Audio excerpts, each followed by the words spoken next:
What is going on, you guys? It is your boy Cyrus Obsidian here at Obsidian Games, here to bring you another episode of Local Diaries. So let us jump right in.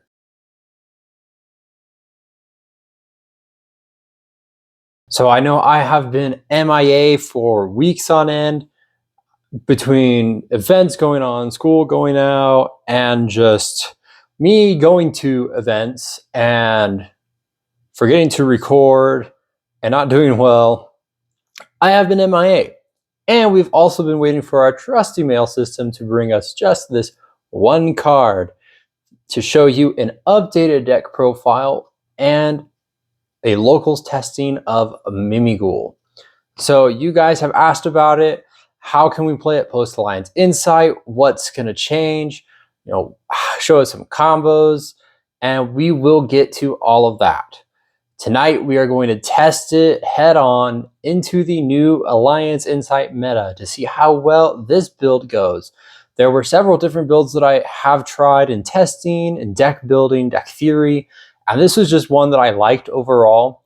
There is a close second one that does play the Kashtira engine, which I am heavily considering going back to that one, especially with Malice names and Ryziel names being lessened in the extra deck. So we're able to utilize Unicorn a lot more to be able to rip stuff out of the extra deck alongside Mimighoul Charm. But this version is not focusing on that. And we're going to see how well we can actually stun our opponents, as much as I don't like playing stun, and seeing how well we can get atop with this version of the deck. And stay tuned, I will take another run at this with the Kashtira engine just to see how the two compare. But let me show you this deck profile, and as I ramble on about the deck profile, explain why I've been MIA. So here's the profile. All right, so this is the deck profile that we will be rolling with tonight. There are some changes from the last time that we played, obviously, so we'll see that. But to start off, we are playing one copy of Mimighoul Master, 3 copies of Dragon, 3 copies of Archfiend, 3 copies of Fairy, 1 Slime, 1 Armor. So I like this ratio. I am debating about upping Slime to 2, because there were some times in testing where that second Slime would have been nice, but since we aren't playing things like Shifter or Dimensional Ground or whatever those banished cards are, we're not really worried about not getting Slime back into our hand from the graveyard or losing out our 1 Slime. So we have been fine, but there have been some cases where the second one would have made a difference. Going on to spells, we are playing 3 copies of Dungeon, 3 Maker, and 3 Room. So this hasn't changed, with the exception we did drop Charm from this build, just because Charm was one that we really didn't want to search out, especially if we needed one of these off of to search for Dragon or whatever. So we decided to drop Charm. Charm was just kind of oh yeah, when it worked, it worked. When it's not, it's just kind of dead. And it was one that we sided out a lot. So this is our Mimighoul engine, which means the next bit is non-engine. We are still playing 2 copies of Thrust with 1 Talents, 1 Prosperity, and then 1 Harpy's Featherstorm. As you may notice, I did drop the 1-for-1. There were a lot of times where I never saw it, never had it, so it never came up. And this is also to keep the deck at 40 cards. With the 1-for-1, it was at 41. And I didn't see a huge difference in dropping the 1 card. Maybe tonight in actual playing we will, but we'll see. And then our continued non-engine, we are playing 1 copy of Arch Nemesis Escados with 1 Magnema and 1 Druis Warp. So in the past, I was playing the Magnema to search Dragon going second, if we saw the Mag in our hand, right? Now, Magnema can search as Escados, can search as Druis Worm, can search as Mimighoul Dragon. So we have more options with it, and Escados is definitely a card that is terrifying to play into.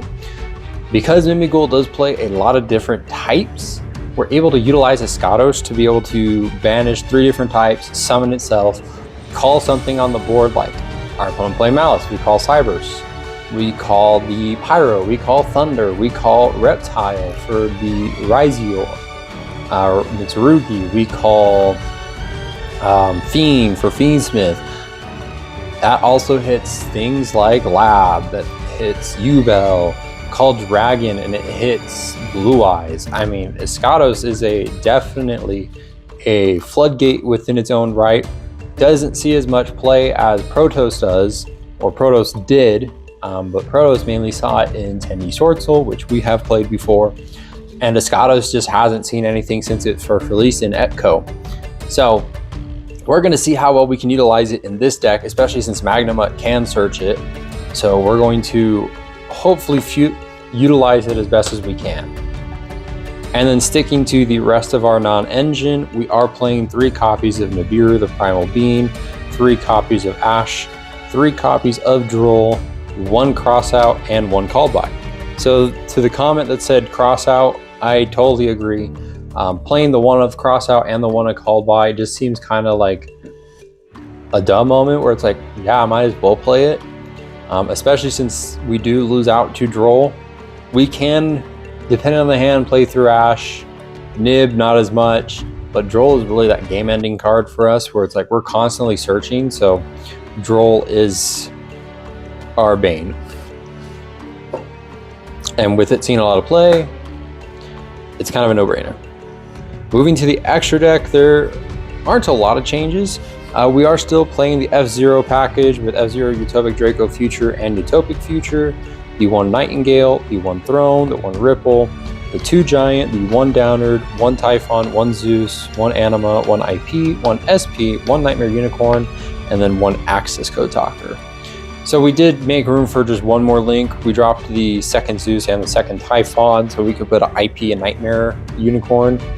I can't remember what was in its place. I think it was Underworld Goddess or Moon in the Closed Heaven, something like that, which is also something that we want to integrate into this because Moon into Underworld Goddess I think is heavily slept on, especially in this format. If we can, because Mimighoul, we can just establish a lot of things.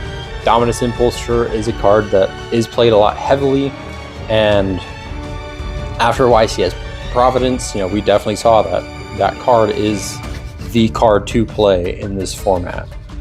So we'll see how well we can play through that. There are a lot of things that aren't in our favor as Mimighoul players, but nonetheless, we're going to still try and push those boundaries just to see if we can catch some dubs. And that's why I think the Cashier engine will be a little bit better in this build rather than this hand trap build.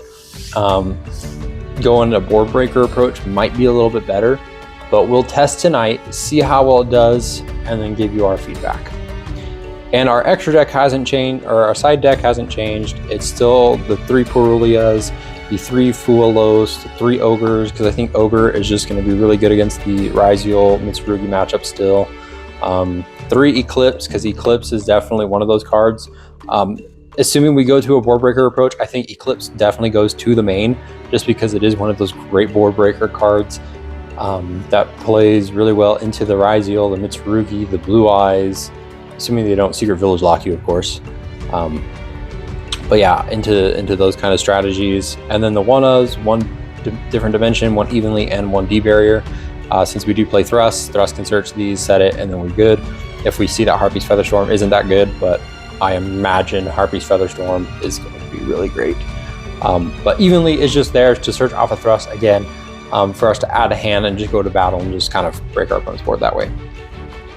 But yeah, that is it for this profile. Again, we're going to test it at locals and see how it does. I was MIA because we did a lot of like Alliance Insight events and playing Malice. We played Vanquish Soul Regenesis, which I have a Regenesis build. It's not Vanquish Soul anymore, but we are hyped for Vanquish Soul as it comes out in July for the new support. I think that's going to be really cracked.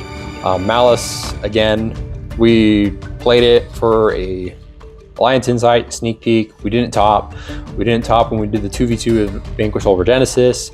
We also had a Super League at our store where I also flopped playing Malice. Bricks. My Malice build is very different, unique still, but it is not the same as it was that we got our invite for.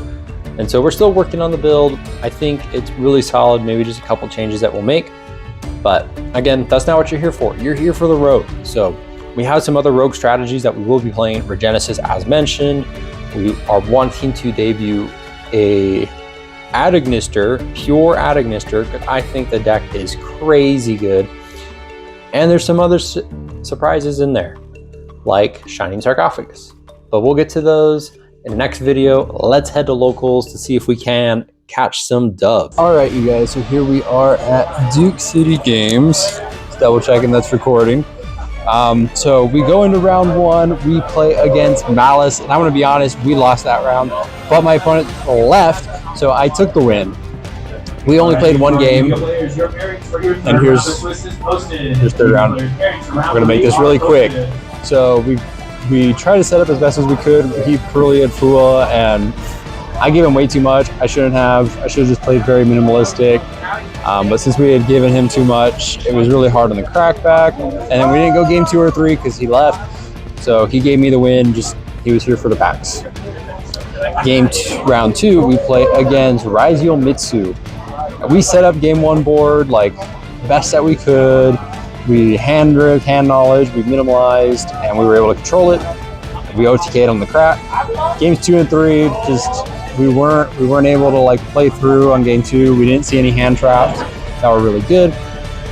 Game 3, we drew no engine, and we couldn't crack his board, and he took it. So going into game round 3, don't know what we'll be playing against. Hoping for the best.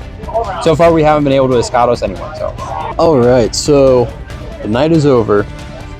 We ended up taking last. So we went 1-3, but really 0-4 since our win was given to us. But round 3, we play against Malice. We attempt to do our best to do stuff, but he breaks the board, kills me, and then we brick. He had the duster when we went first, and that's what she wrote. That's what she wrote.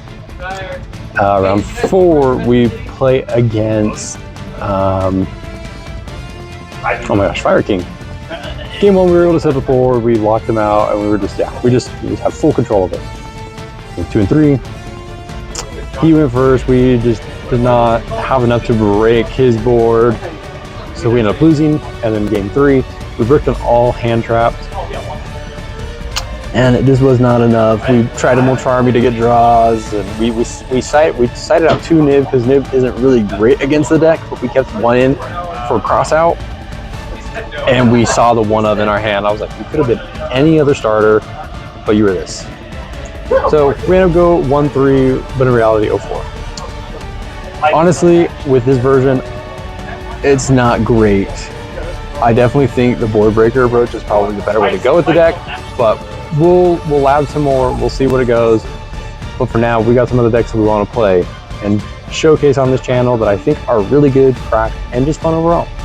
So with that's it for this local diaries. Like, comment, subscribe, share with friends. Let me know what you guys thought of this, and we'll pass it over to you.